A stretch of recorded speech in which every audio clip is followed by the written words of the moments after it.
dia! Bom dia, bom dia! Bem-vindo ao último dia de. Eu esqueci de colocar aqui no grupo do aviso, então deixa eu chamar a galera aqui. Do grupo de aviso. Hoje é o último dia do plano de artistas. Tô aqui enrolada que eu não falei com as pessoas lá no grupo. Calma aí, gente. Eu já venho aqui. Mesmo assim, vocês entram, né? Que eu esqueço as coisas.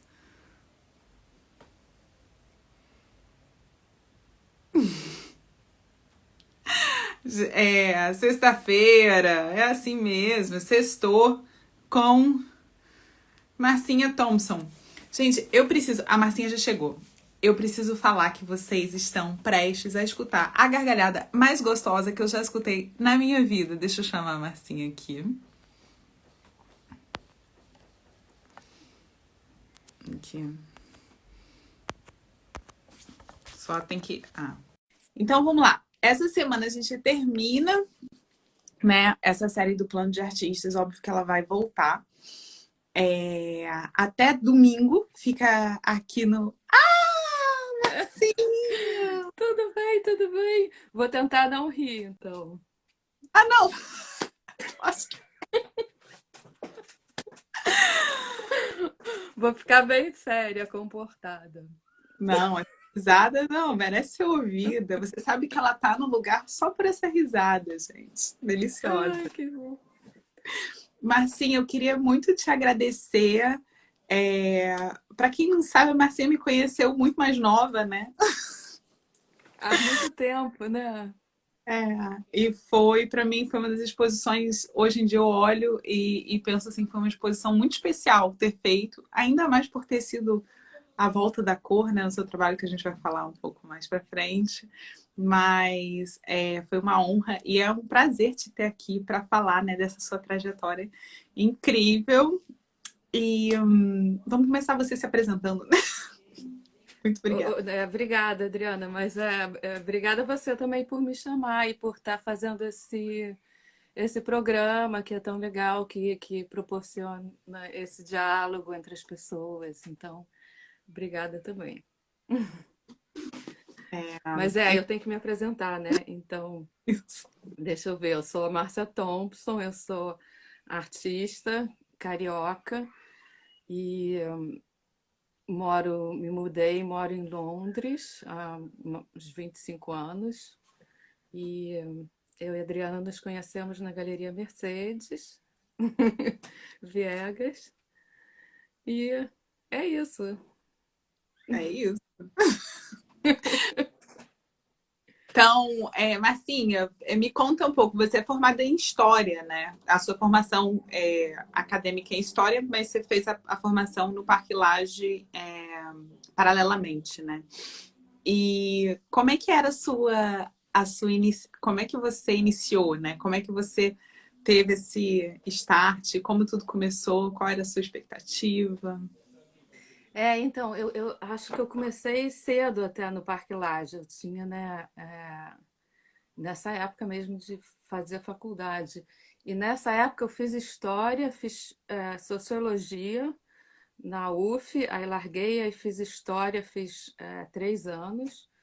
Fiz a Cal, teatro, fiz cinema, fiz artes plásticas. Eu estava tentando fazer tudo e achar o que eu queria. E eu fui largando as coisas e fiquei só com Parque Lage, né? Então foi meio assim. Mas eu acho que é sempre legal assim a experiência que você tem nas outras áreas que você busca, sempre são legais, né? Assim, para sua formação, acabam sendo parte assim do que você busca. Complementando. E quando É. você eu tenho uma dúvida, assim, que na verdade é uma dúvida que eu tenho para todos os artistas. Quando você entrou no Parque Lage, você estava ali experimentando aquilo ou você já tinha noção que você queria ser artista? Assim, de profissão? Eu acho que que eu fiz tudo meio ao mesmo tempo, sociologia, história, cal, cinema, artes plásticas. Então nessa hora eu não sabia muito bem o que eu queria. Eu tava indo para todos os lados assim. Mas aí quando eu fiquei só com Parque Lage, eu era o que eu mais gostava e o que eu achava que eu podia funcionar melhor. Mas eu acho que eu não tinha, você até me perguntou, me mandou umas perguntas, você falou de expectativa. Eu acho que eu nunca tive assim muito claro uma expectativa, um plano, uma direção do que eu ia fazer no futuro. Fui assim experimentando e, e ficando com que fazia sentido, né, para mim. E Aí o você, Parque Lage, eu fiquei lá 5 anos, né, no Parque Lage, e fui da primeira turma chamava de aprofundamento, né, que eram os ateliês permanentes da escola, que eram muito legais e, e eu acho que eu já desenvolvi assim o que é o meu trabalho lá, assim as questões todas já estavam lá nessa época da experiência na escola. mas ao mesmo tempo, isso é muito legal, porque estava numa época, você é da geração que vem logo depois da geração 80, né?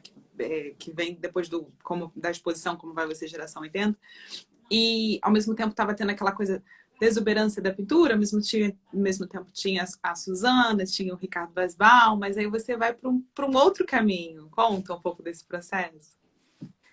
Não, o Parque Lage com certeza tinha essa questão da pintura, eu acho ser muito forte, né? Assim, não sei se ainda é muito bem como é que é, mas realmente as salas ali do lado da piscina e todo mundo ficava pintando, né? Assim, a pintura era muito forte. Tinha coisa da geração 80 e os meus professores eram o Daniel Senise e a Bia Milhazes, que vinham, né? São pessoas da geração 80. Mas eu também, quando eu comecei, eu fiz uns cursos com o Milton Machado, com o Márcio Doctos. E o negócio também eu acho que dessa época, mesmo geração 80, ela tinha era muita gente, né? Cento e tantas pessoas à exposição, né?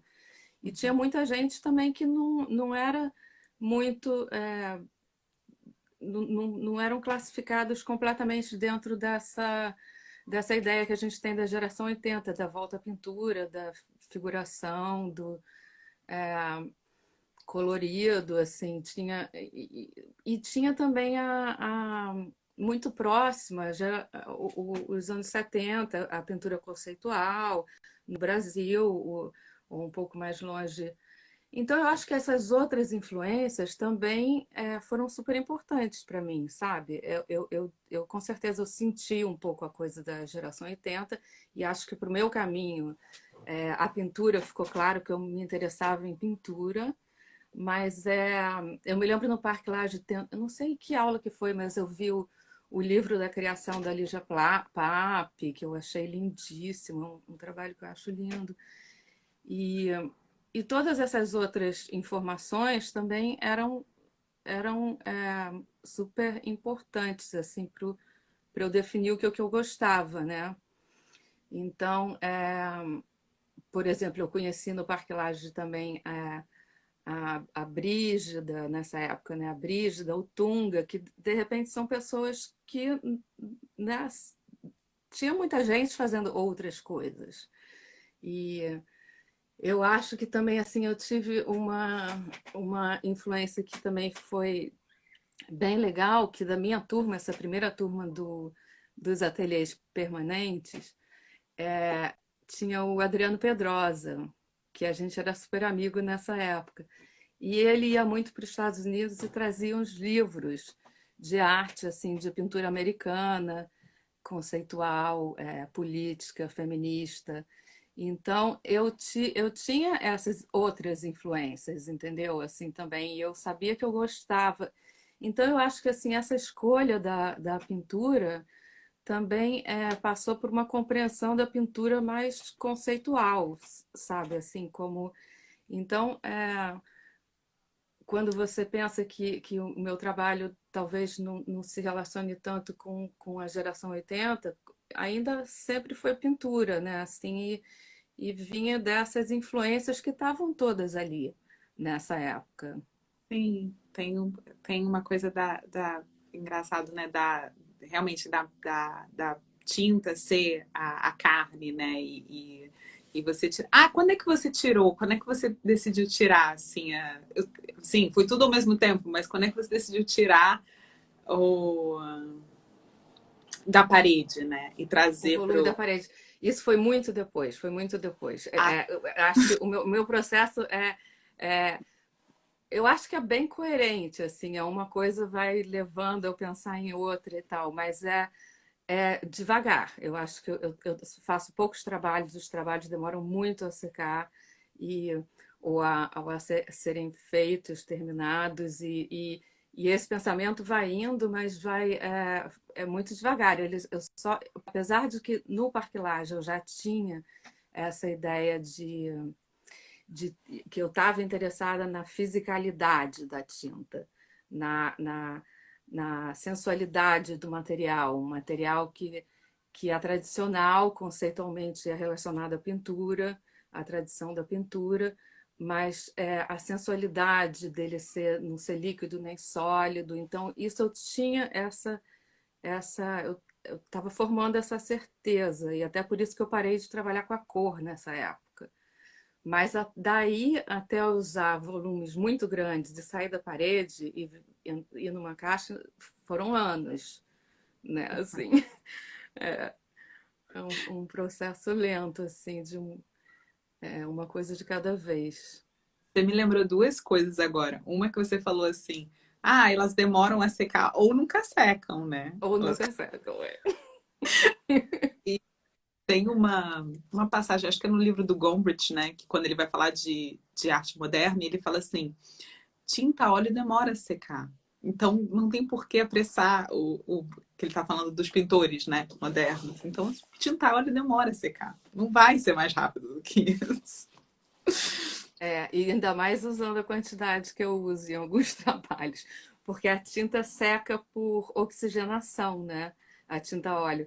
Então, se você usa um volume, a primeira camada vai secar para a segunda, lá dentro, se você usa um volume muito grande, não vai secar nunca, né? Mas com o tempo eu percebi que eu gostava disso, que para mim é um material vivo, que é o que faz ter essa sensação de que tá trabalhando, é vivo, é uma coisa.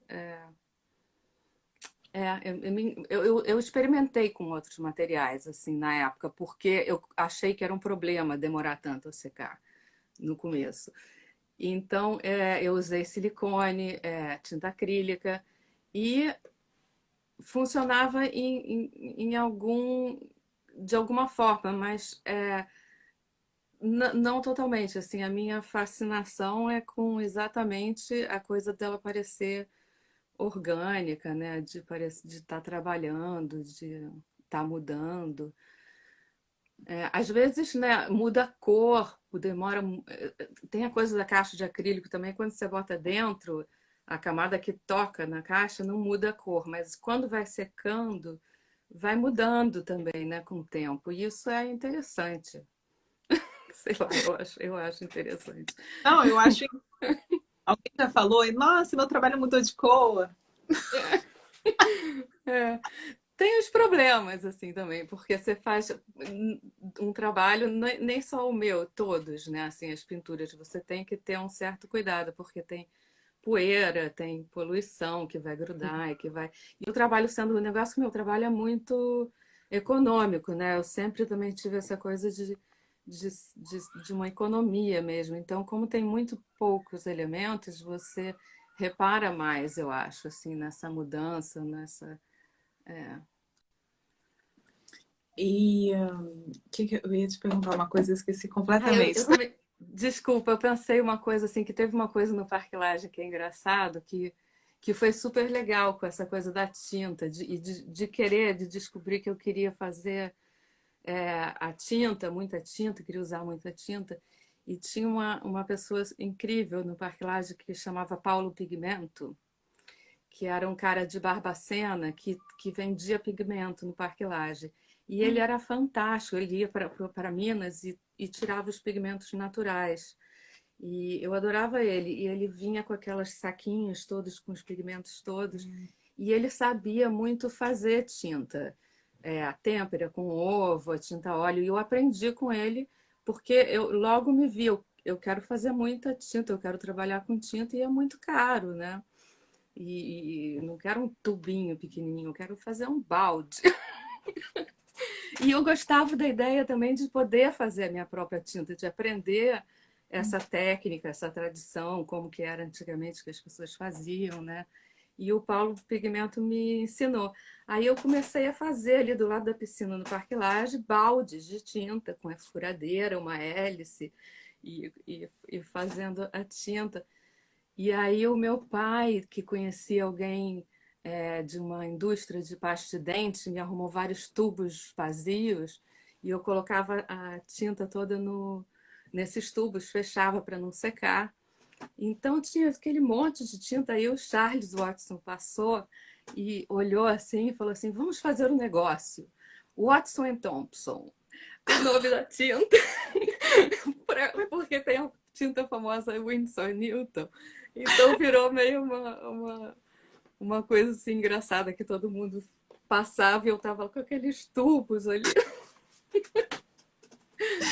Mas E isso foi super importante, porque eu aprendi a fazer tinta e até hoje eu faço. E também eu comecei a fazer tintas mais consistentes, meio quase que uma encáustica, em vez de uma. Porque eu nunca me interessei pela tinta diluída, era pela matéria mesmo. não, e é interessante também que você movimenta da forma como você quer a própria tinta também, né? Fazendo ela. Então, o que eu ia perguntar, lembrei, era entramos na fase branco. Então, por quanto tempo você. Não, assim, eu sei que quando eu fiz essa exposição, eu fiz a primeira exposição colorida da Márcia depois desses 10 anos. 10 ou 15 anos, muito tempo. Por que o branco? Qual era o interesse?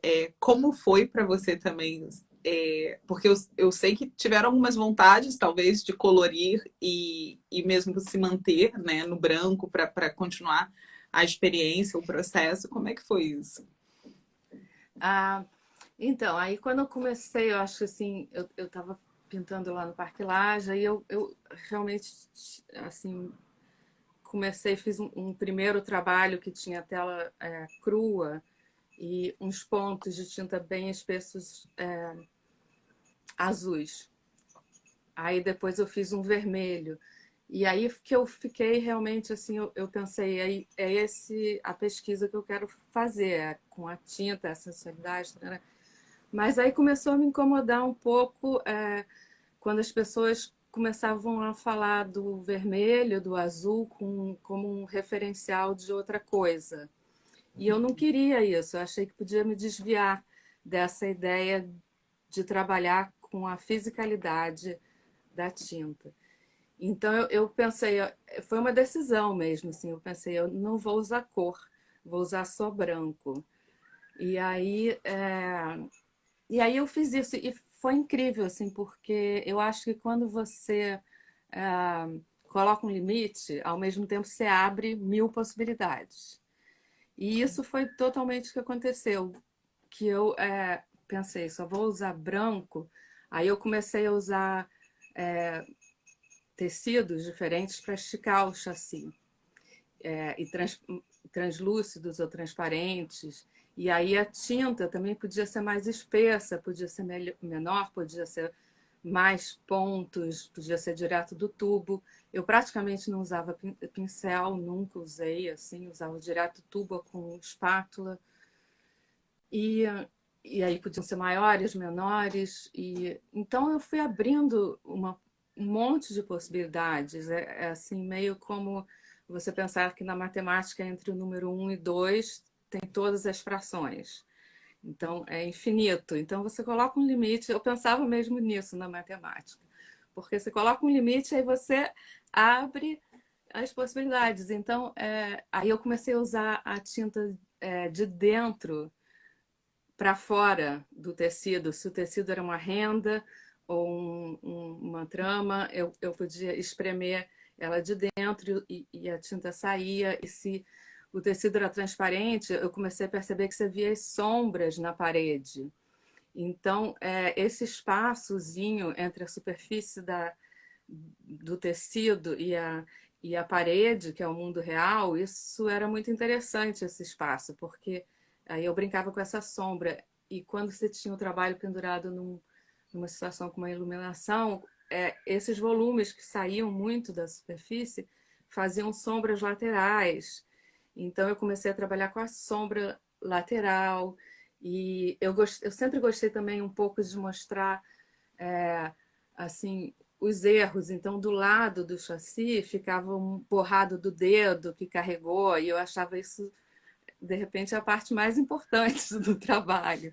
Então, alguns trabalhos eu fiz menor, com chassi muito espesso e com esse borrado sendo a parte principal, sabe? Assim, então, eu fui abrindo mil ideias e possibilidades dentro dessa questão de trabalhar com a pintura e com o branco.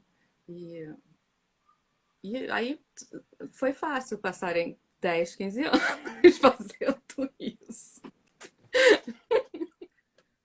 Você sabia que é uma técnica de improviso isso? É que quando você limita e aí você vai criando mais possibilidades através das limitações. É, o- Ah, os atores passam por isso. Eu não, nunca fiz nada ligado a teatro, mas eu você sei fez a dança, né? fiz dança. Que é parecido. É.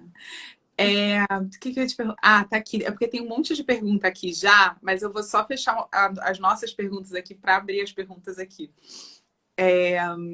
Como foi para você ir para Londres e, para sua carreira, né? Por vários motivos foi, mas assim, como foi para sua carreira? Quais foram as dores e as alegrias e como é que você lidou com isso? Como é que foi continuar no circuito, estando em Londres, no circuito londrino? Como foi isso para você? Isso tudo é bem complexo, né? Mas deixa eu ver. Eu acho que tem uma coisa que é quando eu estava. Eu saí do Parque Lage, eu era nova, né? Tinha uns 20 e tantos anos. E aí eu já fui trabalhar com a Casa Triângulo em São Paulo. E aí, depois com o João Edelstein no Rio, e, e, e eu acho que foi meio rápido assim que eu entrei nesse circuito comercial e tive uma certa aceitação e as pinturas brancas, né, as pessoas meio que queriam que eu fizesse mais, queriam ver mais. E é uma sorte, é muito legal assim que eu também logo um trabalho foi para a coleção Cisneiros, é, porque é muito legal, o Ricardo, o Oramas, e aí depois também que eu fui perceber essa questão do mercado, que como é importante, como eu acho incrível o trabalho da Cisneiros e disso tudo, mas isso tudo aconteceu meio rápido, assim, numa época que eu estava fazendo e experimentando ainda, e eu acho, eu me senti um pouco pressionada de fazer as pinturas brancas. E nessa época eu também estava experimentando com os papeizinhos pendurados e fiz um vídeo no Brasil, que os vídeos, eu não fiz tantos, mas são vídeos bem experimentais. E eu queria fazer isso, experimentar outras coisas, e queria ver outros trabalhos e outros artistas, e conhecer estruturas em outros lugares. Eu tinha 20 e tantos anos, queria, né? E eu tinha ido para Nova York e tinha adorado o cosmopolitanismo. Então, então foi meio assim uma vontade minha, assim pessoal, de experiência humana, sabe, assim, de sair do Brasil e experimentar coisas. E algumas pessoas me falaram depois, e falaram, que eu saí num momento que era um momento de ficar, que estavam as coisas acontecendo, dando certo, mas eu acho assim que essas coisas que podem ser vistas como de repente negativas, não são negativas, foi também uma experiência, né, de morar em Londres que é super legal e tal, assim, mas realmente eu me afastei um pouco daquela das coisas que estavam acontecendo aqui, né? Mais em São Paulo, de repente. E é difícil você combinar, né, as coisas, né? Não, a experiência lá, que eu estava aqui, que eu estava tendo, e no Brasil, que eu estava deixando, não deixar, e ficar lá e cá, e querendo também ter uma experiência pessoal, e ter filho, e conhecer outros lugares. Então, eu tentei fazer tudo junto e fui fazendo opções, assim. Então, eu acho mesmo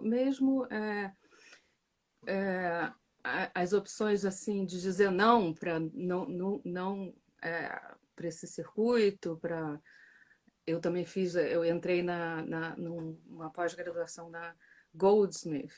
Na mesma época que eu tive minha filha, eu falei, não, não vou fazer, eu quero ser mãe. Então, tem umas coisas assim que você diz não, e, e que eu acho que é muito importante, principalmente para o artista, assim, porque você tem que ter uma coragem de seguir o que é importante subjetivamente, porque não pode ser também só um plano profissional e estruturado que de todo mundo é igual. Cada um tem o seu caminho, né? Então, eu meio que decidi fazer menos coisa. Assim, eu acho que quando eu saí de São Paulo, do Rio, eu estava fazendo, sei lá, eu fiz 5 individuais num ano. Aí eu falei, não, eu vou fazer uma coletiva. E eu tinha tido uns contatos com pessoas muito interessantes, curadores internacionais. Então foi legal que eu meio me prendi a eles. Assim, teve o Pontos, teve uma exposição da Cláudia Karlerman no Nova York, o Pontus Kyander, que é um curador sueco, que aí eu fiz uma exposição na Suécia, na Dinamarca. E então eu fiz menos coisas e fiquei experimentando a, né, os meus interesses individuais, assim. Mas você fez menos coisas, só que você fez coisas muito importantes. Você fez o Reina Sofia também. Você O começou, você Reina Sofia fez. foi mais recentemente, que é um projeto muito legal, que é a Cisneros, né? A instituição, a coleção Sim. Cisneros, eles estão fazendo uma coisa muito legal que é há anos, já que é doar os trabalhos de arte latino-americana para os grandes museus. E isso Ah, envolve toda uma negociação, é muito legal, assim, mas porque esses museus eles têm uma certa deficiência de arte latino-americana. A arte latino-americana tem uma visibilidade, né, assim, muito menor do que deveria ter no mundo, né, das artes internacional e nos museus, nas grandes instituições. E, e esse eu fico super feliz de estar dentro dessa. Foi uma doação da Cisneros para o Reina Sofia, teve para o MoMA, teve para todos os museus. O Reina Sofia foi uma negociação assim que foram, acho que 40 trabalhos de artistas latino-americanos da década de 90. Todos os trabalhos da década de 90. Porque eles pensaram que o Reina Sofia faria a coleção ficar mais forte, não só de latino-americano, mas dessa época. Então tem todo um pensamento e uma negociação com essas doações.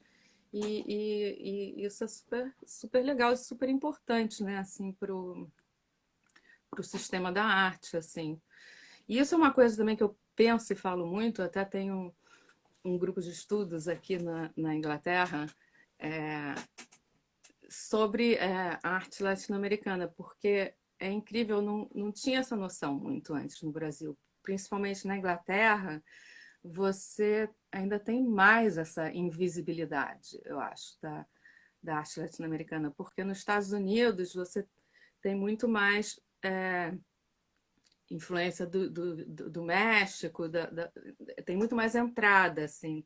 É pequena, mas a entrada no mercado e no conhecimento das pessoas dessa arte latino-americana. E aqui, muito pelo Império Britânico, né? É muito mais África e Ásia. E até tem os formulários étnicos que você tem que preencher, sempre qualquer burocracia na Inglaterra, e que é uma questão, assim, porque você tem de onde você vem. né, de onde você é. E normalmente tem as caixinhas, né? Assim, você é branco, negro, asiático ou outro. Então, assim, os latino-americanos são sempre outro. E é uma coisa assim, sabe, é quase como se você pensar que o imaginário das pessoas aqui, o mapa, né, assim, não tem aquele continente, né? Assim, isso é uma questão assim nas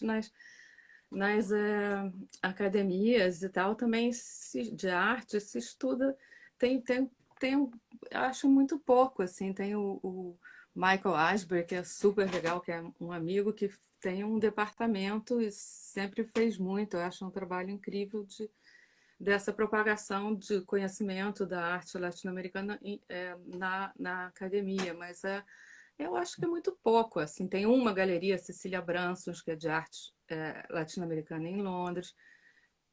Nossa, são quantas galerias? Você vai ver a representação dos artistas que trabalham com as galerias, é muito pouco latino-americano. Agora existe uma certa moda, de repente, dos africanos. Antes teve mexicano, antes teve Brasil. Mas o que se absorve mesmo nesse mercado não é muito, né? Assim, esse processo está mudando, mas é muito devagar, eu acho. E eu acho que estando aqui eu fiquei mais consciente disso tudo. Ó, já começar. A gente tem um monte de pergunta aqui, mas eu vou nessa que veio aqui na frente. A Márcia mora na Inglaterra. Por que ela escolheu esse país? Por que você escolheu a Inglaterra? Também não sei. Foi meio por acaso, assim. Eu primeiro fui para Nova York e eu gostava muito da coisa cosmopolita. E depois eu viajei para ficar na casa dos amigos na Europa, assim, das pessoas que eu conhecia. E quando eu cheguei aqui, eu me senti muito à vontade. Eu acho que essa coisa do cosmopolitanismo é muito legal, assim, é muito importante para mim. E Londres tem isso, assim, você tem gente de todo lugar do mundo usando as roupas da sua tradição, do seu país, da sua, né? E isso eu sempre gostei muito disso. Aí eu tinha uma amiga, era fácil de eu ficar aqui. Eu tenho uma família, parte de pai, totalmente italiana. Então, em termos de visa, passaporte, eu nunca tive problema na Europa. Agora tem o Brexit, né? Mas, mas eu, não, eu podia ficar aqui assim sem nenhuma dificuldade.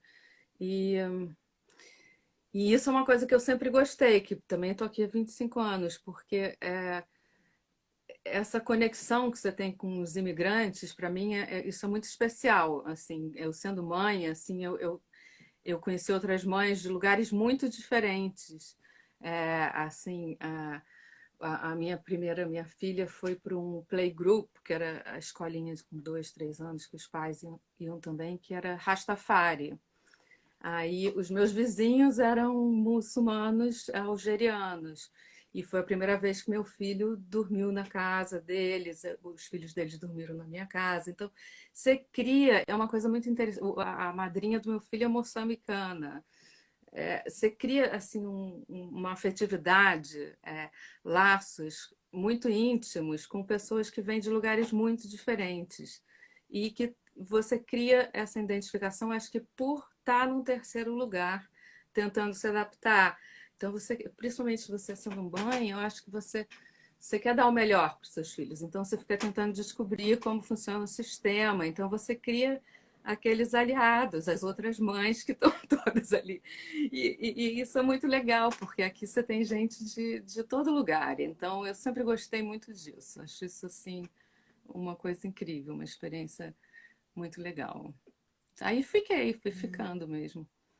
Acabou de entrar uma pergunta aqui: como é ser mãe e artista? Isso é uma questão, né? Assim, é muito difícil.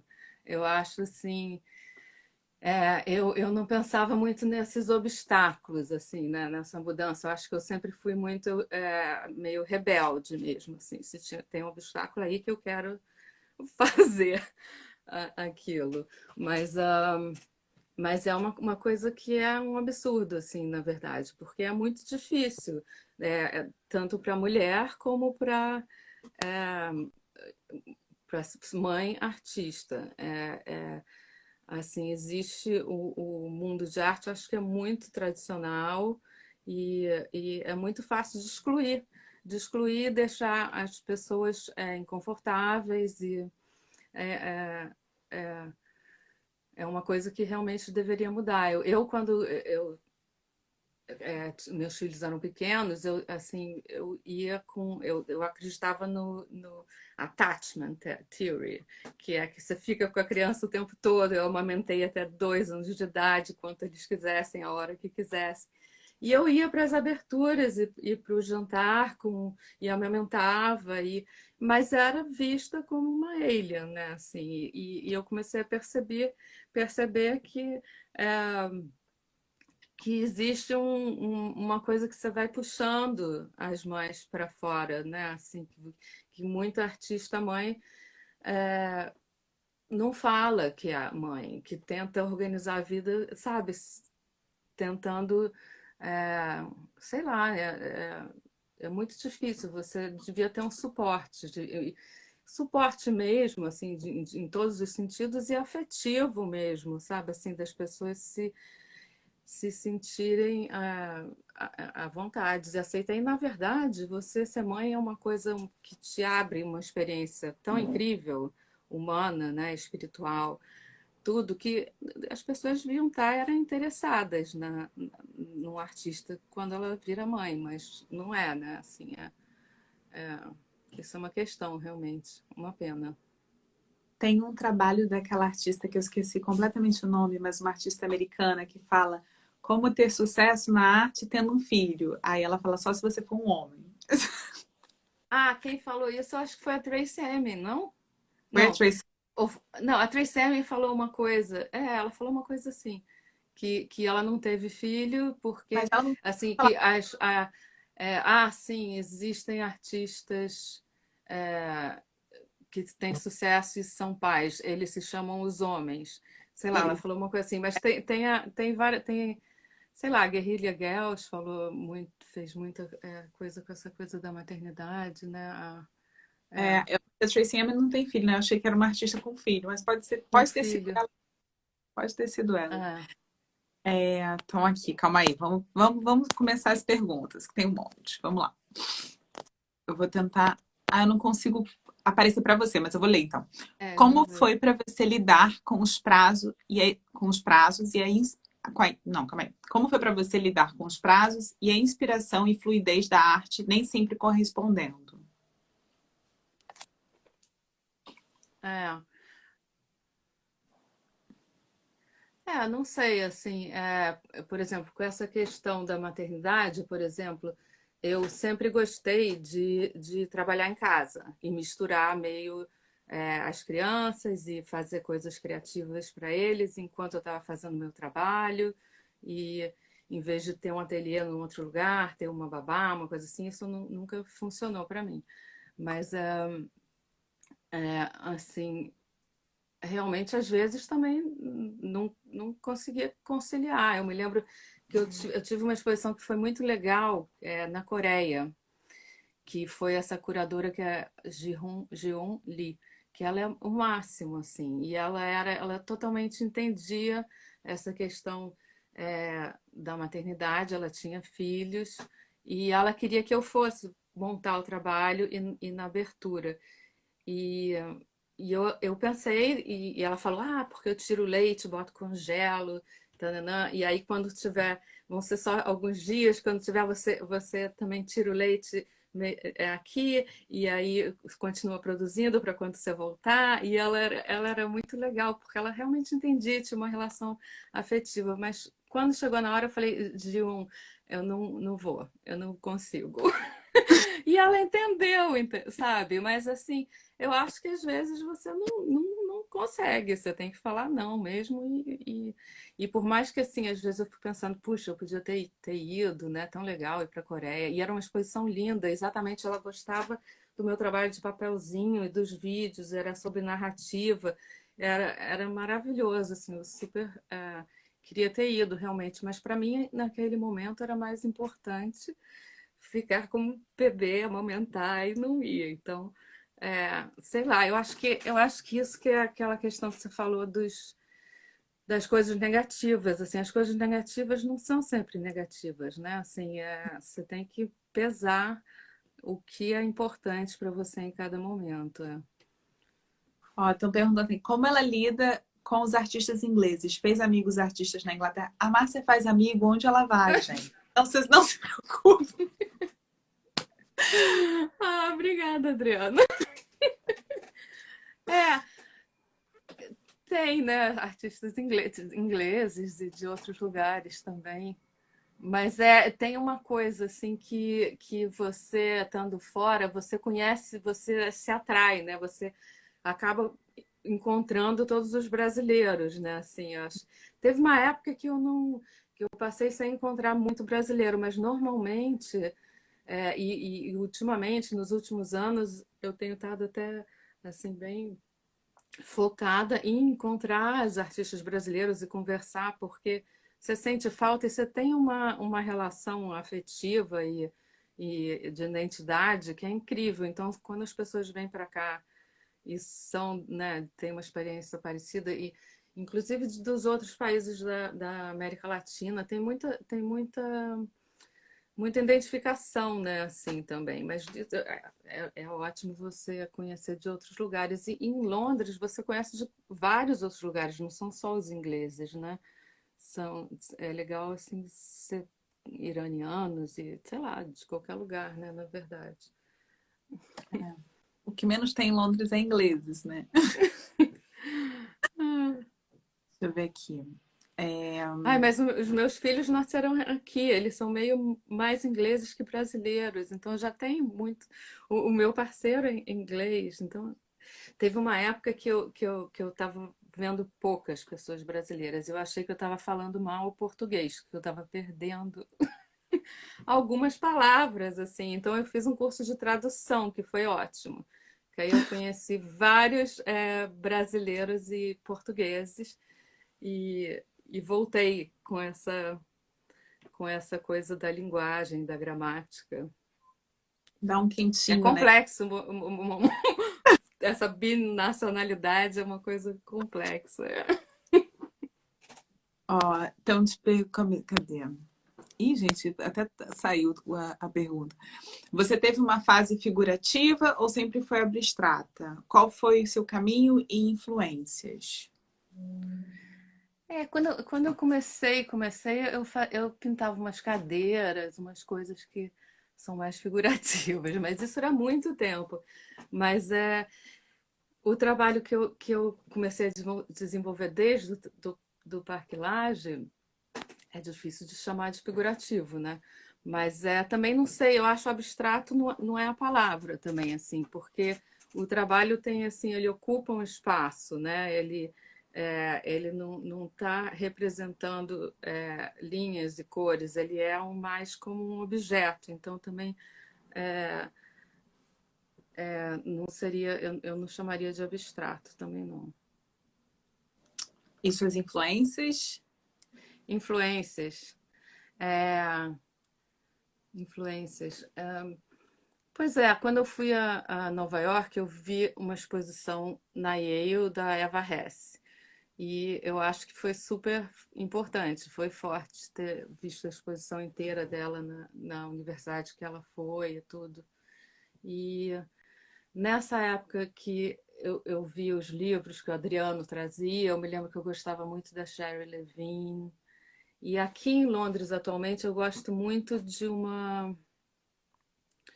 da Philida Barlow, que é uma artista também assim meio entre escultura e pintura e que é um trabalho que eu adoro. Tem uma artista nova ligada ao estúdio Voltaire, que é um lugar assim também bacana aqui, que é Nena Kalu, que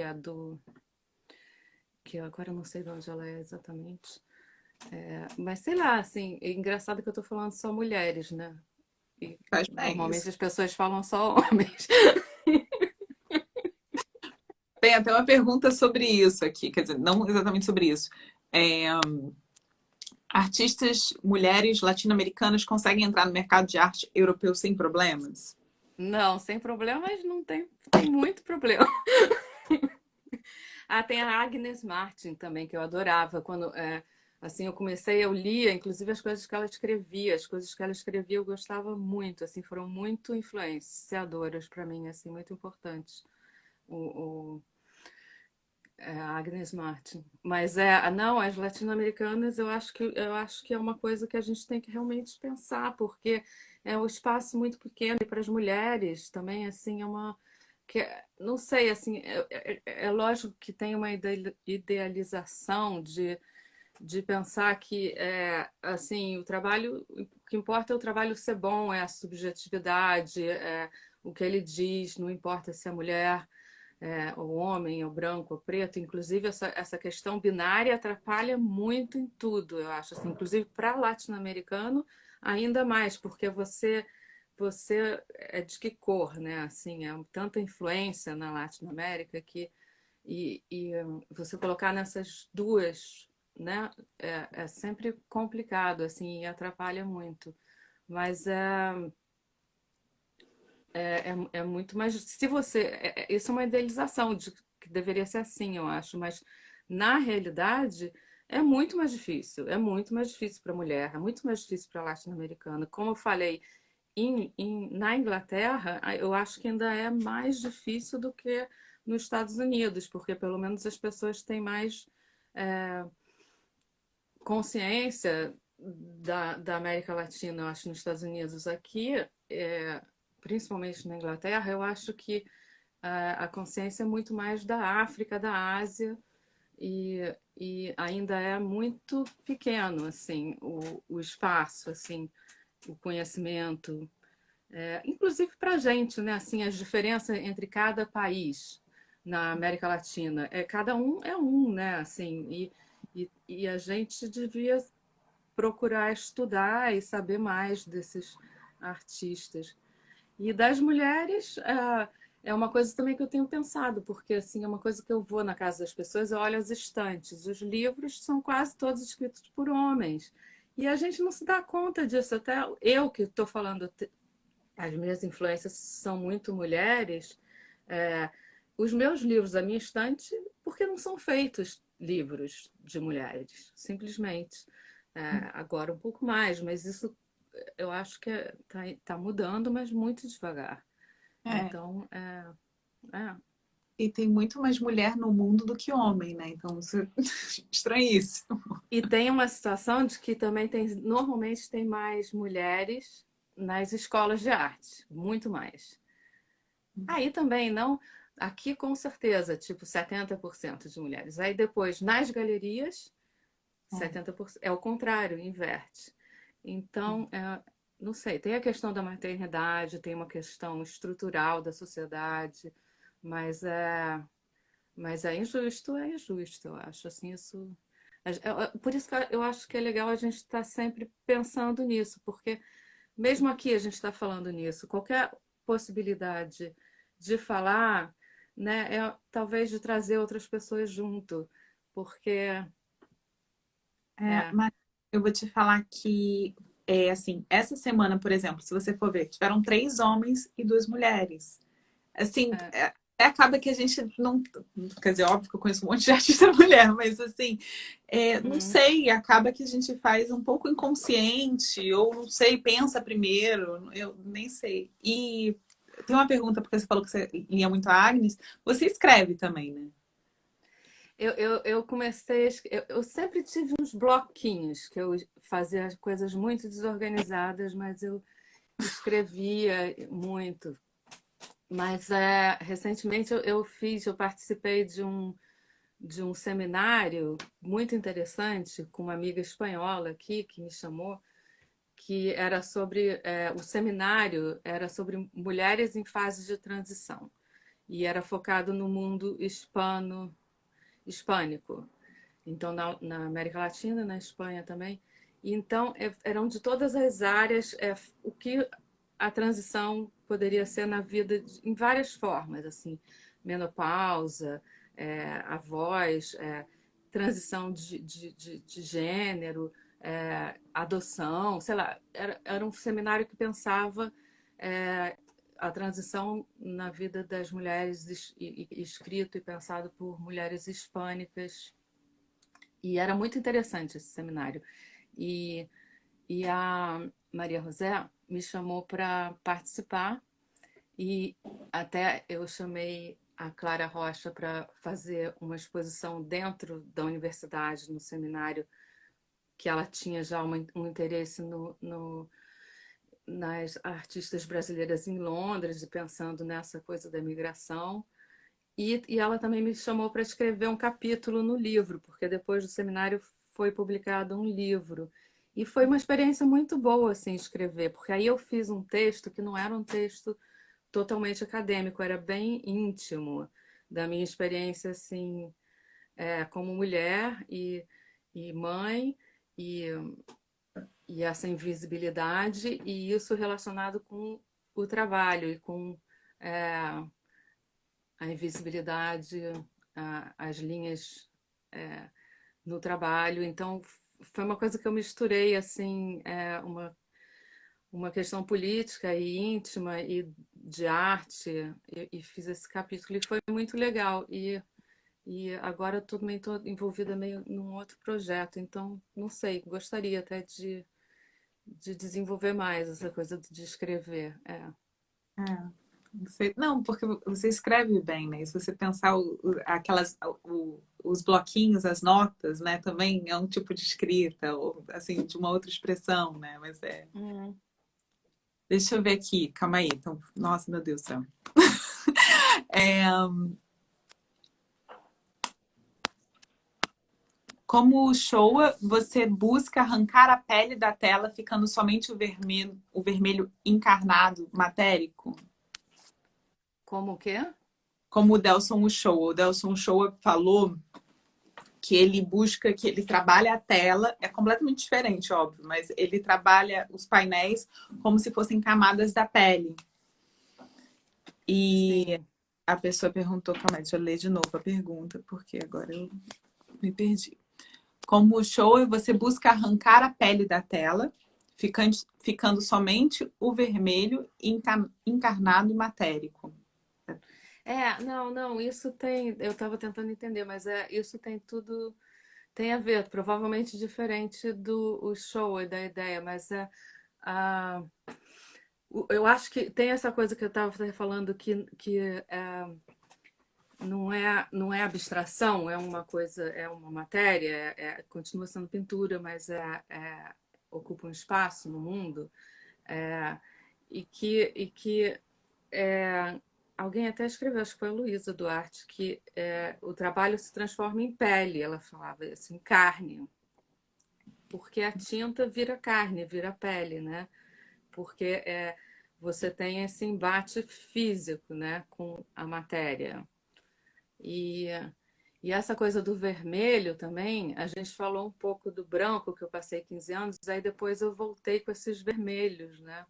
E, e tem a ver um pouco com essa experiência da imigração também, assim, um pouco, porque, assim, quando eu voltei a fazer cor, os trabalhos com cor, algumas pessoas falaram e eu comecei a pensar nessa coisa.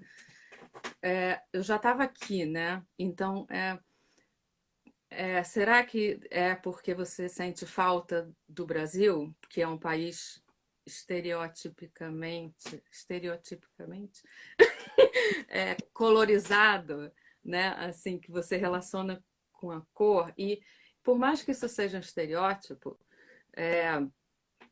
eu acho que tem um sentido, né? Assim, porque quando você está longe, você tem você sente falta, né? E você tem realmente aqui é muito mais cinza, muito o tempo e as roupas que as pessoas vestem.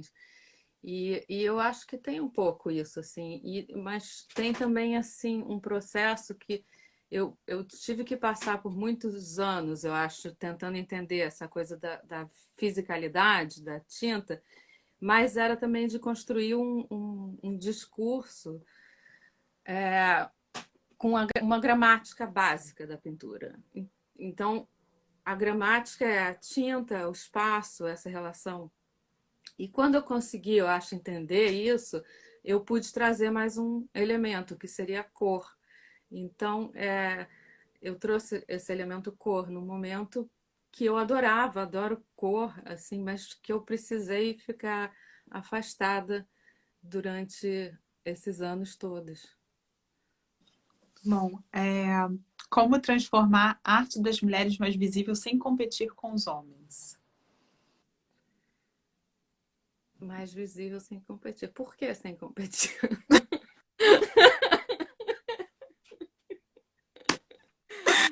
Eu não acho que. Eu não gosto muito da questão de competir, assim. Seria bom se a gente não competisse, mas por que se preocupar com os homens se eles já têm tanto espaço e as mulheres não? Se elas vão ficar mais visíveis, é, não há problema. Mas eu acho isso uma coisa importante, essa coisa também de não, da competição. Eu estava pensando nisso outro dia, que uma coisa que eu acho que é importante para o percurso do artista é não ter essa. Não é não ter, mas é ter relações afetivas com os outros artistas, com as galerias, com as instituições, as coleções, porque no fim das contas o trabalho do artista é um trabalho muito emocional, é um trabalho que depende, por mais que não seja explícito uma questão de sofrimento, de pessoal emocional, mas é sempre uma questão subjetiva e a afetividade é muito importante, assim. Então, assim, esses prêmios e competições às vezes né, trazem um pouco essa competição, uma coisa que não devia ter. Eu acho assim, as pessoas são todas, na verdade, né, as pessoas que trabalham nas galerias, as pessoas que estão aí, elas estão aí para te dar uma estrutura. Então, quando você começa a entrar num sistema, você tem que tentar estabelecer uma relação afetiva e não negativa, entendeu? Isso, perfeito. Eu vou juntar duas perguntas aqui. O mercado europeu, você sente que o mercado europeu ainda espera de artistas latinos exotismo e política, e não questões universais da arte, mas talvez não questões. Você acha que ainda espera um exotismo, talvez, o mercado? Eu acho que existe uma. É mais fácil, né? Assim, as pessoas precisam de uma compreensão verbal, assim, de identificar, né? Assim, se você tem esse exotismo e a questão, realmente, a América Latina é muito ligada com as questões políticas, né? E fica mais fácil de ser absorvido. Mas, assim, nem sempre, né? Assim, mas existem também modas, né? Momentos, assim, a gente está no momento agora, mas vai passar daqui a pouco. Então, eu não sei, com certeza é mais fácil. Você vê os artistas que são mais absorvidos pelas feiras, pelas galerias. Você pensa, os brasileiros, os latino-americanos, acaba sendo mais fácil se você fala dessa coisa óbvia da identidade, né, que fica mais fácil de. Mas isso não devia ser, eu não acho que tem que ser. Você tem que. Porque você não pode seguir, eu acho, assim, um caminho só porque parece ser mais fácil, né? Assim, porque você não vai achar uma satisfação e não vai conseguir progredir. Então, essa preocupação não devia ser muito importante, eu acho, porque. Mas eu acho que com certeza existe isso. Calma aí, deixa eu fazer uma pergunta. Como você. Como você determina qual será a única cor ou ausência dela nas suas pinturas? É sempre monocromático. Existe alguma com duas cores, três? Não, né? Nunca vi. Ai, não consegui ainda. Não, mas é uma coisa muito. Eu não sei, eu tenho meio esse processo bem econômico, assim. Então, quando eu comecei a usar cor, foram, na verdade, eu fiz muitos vermelhos, alguns amarelos, poucos azuis. E o vermelho pode passar de um vermelho escuro até um laranja. Mas e tem uma coisa, é monocromático, mas poderia dizer também que não é, porque como eu gosto muito da coisa de fazer a tinta, eu demoro muito para chegar no tom certo e eu misturo muitos tons. Então você sempre vê que aquele laranja é uma mistura de vários pigmentos. Então, se você for perceber, não é nunca um pigmento só. Sempre eu demoro muito para chegar naquele tom exato. E isso é uma coisa assim que eu já descobri que é um processo assim que eu não estou trabalhando o tempo todo, mas eu estou pensando e eu estou olhando as coisas, eu estou percebendo e eu saio na rua e eu começo a ver aquela cor, tudo que é daquela cor, eu paro para olhar. De repente eu me vejo, estou parada na rua olhando um negócio laranja e daqui a pouco outro negócio laranja. E aí que eu começo a perceber que aquele tom de laranja eu preciso fazer um trabalho com aquela cor, mas não sei, é uma coisa meio afetiva, assim, meio, eu não sei por quê. Também uma coisa que eu busco assim, no trabalho é sempre uma coisa que, que não possa ser explicada por palavras, que não venha de uma ideia que aí me faz fazer. É uma coisa que vem assim de dentro para fora e, e é própria da linguagem plástica, né? Que não é só um conceito. Então, eu acho que tem tudo a ver essa busca de um tom, uma cor. Que pode ser o branco, eu voltei a fazer branco também mais. Ah, voltou. Eu lembro de um É. rosa. Você teve um único rosa? Eu comecei a fazer rosa também. Ai, Rosa. Tem uma caixa bem grande rosa. ai, que Rosa lindo. é mais fácil. Tem umas cores que são difíceis, eu não consigo usar, não sei. É, calma aí. Não, tem uma pergunta aqui que eu não sei. Bom, eu vou até encerrar. Vou fazer uma pergunta e depois eu encerro. Eu vou fazer essa pergunta e depois a gente encerra com uma outra. Qual dica você dá para um jovem artista americano sem dinheiro no banco para vencer nas artes? Ah, não sei, americano? Por- Bom, para Latino. qualquer um. Latino-americano. É, não sei. É mais difícil, né, para o latino-americano, talvez, mas não sei se é mais difícil. Na verdade, para vencer nas artes, o que seria vencer? Seria ter galeria, vender, ganhar dinheiro, mas sei, sabe, porque no fim das contas, eu acho que você não vai se você tem que ver qual o interesse, né? Assim, eu acho que o mais importante para quem está começando e para qualquer um, é conseguir chegar nesse lugar interno, individual, que você vai perceber o que você realmente quer. E muitas vezes não é uma coisa só financeira, de mercado, de galeria, é descobrir qual o caminho, o que você quer pesquisar, o que pode fazer você se sentir realizado. E então, para qualquer um, na verdade, seria conseguir chegar nesse lugar interno e uma vez chegando é mais fácil voltar para ele em qualquer momento. Eu acho que é meio por aí. Fica com a memória afetiva do que é aquilo. E aí você consegue Hum, voltar. exatamente.